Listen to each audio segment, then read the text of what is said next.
trying few weeks, but I'm sure we'll be able to get through it soon enough. Anyway, we'll be using a new online format for class. It may evolve over the next few weeks, but we will move ahead. I will provide an annotated PowerPoint audio presentation like this one, divided into 5 to 15-minute segments covering key topics. It is my hope that this will meet some of the needs and objectives that were addressed during our face-to-face lectures. We will be maintaining the previous format, including lecture notes, quiz homeworks, and other activities such as videos and discussions, as well as the unit tests.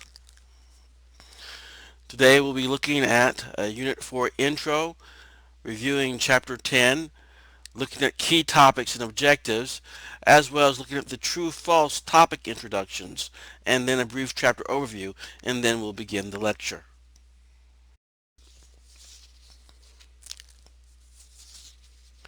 We previously completed Unit number 3, covering Chapter 6 on Sensation and Perception, Chapter 7 on Learning, and Chapter 8 on Memory. We now introduce Unit number 4 that will cover Chapters 10, Motivation and Emotion, and Chapter 12 on Social Psychology. So let's begin our discussion of Chapter 10, Motivation and Emotion.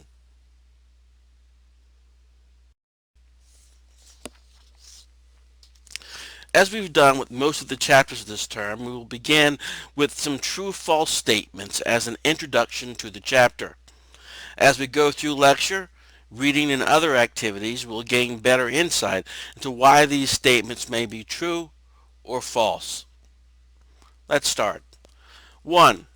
The typical U.S. teen sends about 30 texts a day. True or false? That's true. Number 2. Self-discipline is a better predictor of school performance than intelligence test scores have been. True or false? That statement is true. Number 3. Humans who have had ulcerated or cancerous stomachs removed do not experience hunger. True or false? That statement is false. This tends to suggest to us that if we don't have our stomach, we still experience hunger, suggesting there are many factors that may come into play when we experience hunger. Number 4. Part of knowing when to eat is our memory of our last meal. True or false? Obviously, a true statement. We all have experience with that. Number 5. In hot climates, recipes often include spices that inhibit bacteria growth. True or false? That statement is true. Number 6. An obese person wishing to lose weight should eat a variety of foods. Again, an obese person wishing to lose weight should eat a large variety of foods. True or false? That statement is false, and as we go through lecture, we'll see some of the reasons why that statement tends to be false.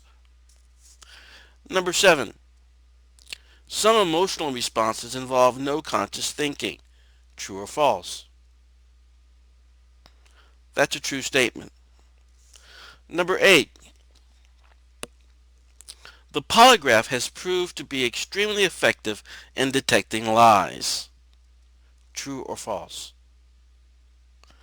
That is a false statement. Some of you may have seen this portrayed on TVs and movie shows where you see that someone takes a lie detector test or a polygraph, but it's not normally admissible in a court of law.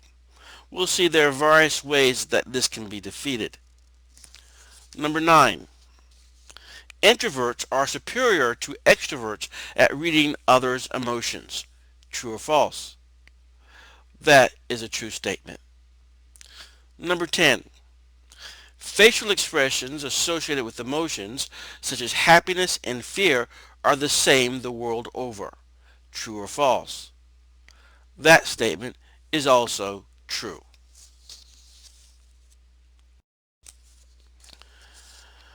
Now let's look at some of the topics for this chapter. Basic motivational concepts: need for affiliation and need for achievement, biological and social influences of hunger, understanding emotion, theories and physiology of emotion, and expressing and experiencing emotion.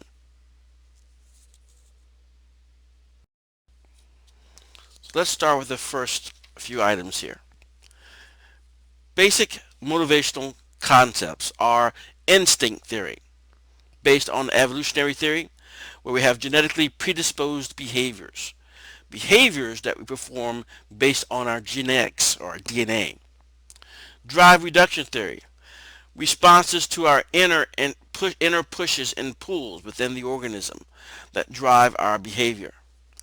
Arousal theory, finding the right stimulation level for the organism. And Abraham Maslow's hierarchy of needs, which suggests priority of some needs over others. Let's look a little bit more deeply into these items.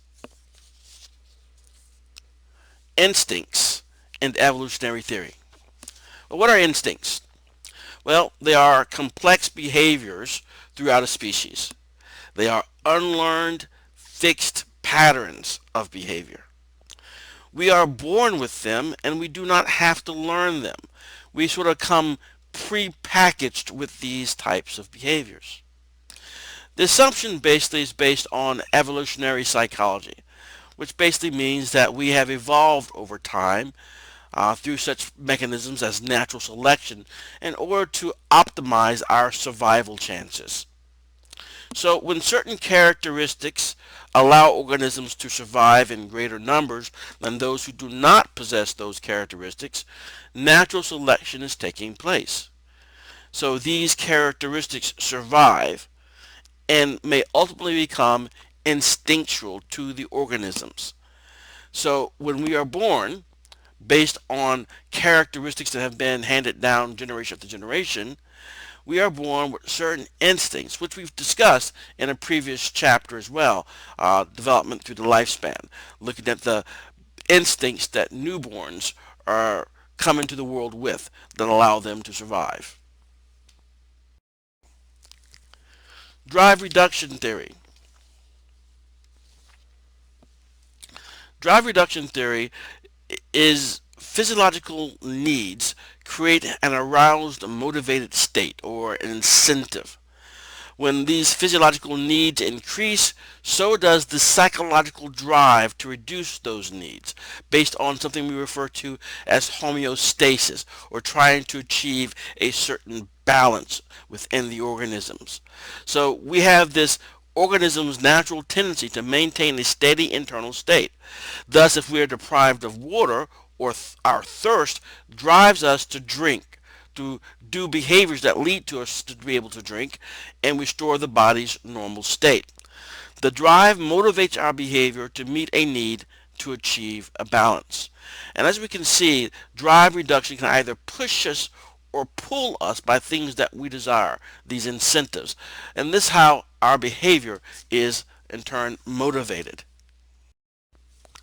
Arousal theory. Some motivated behaviors can increase rather than decrease arousal. Human motivation aims to find an optimal arousal levels, not to eliminate arousal. So, for example, if you don't have a lot of arousal or alertness or things going on, you may be simply asleep. But if you have so much going on and it's chaotic and very stressful, you cannot think clearly. So basically your performance, how you operate in those, would be doing nothing or not being able to do anything coherently because of too much arousal.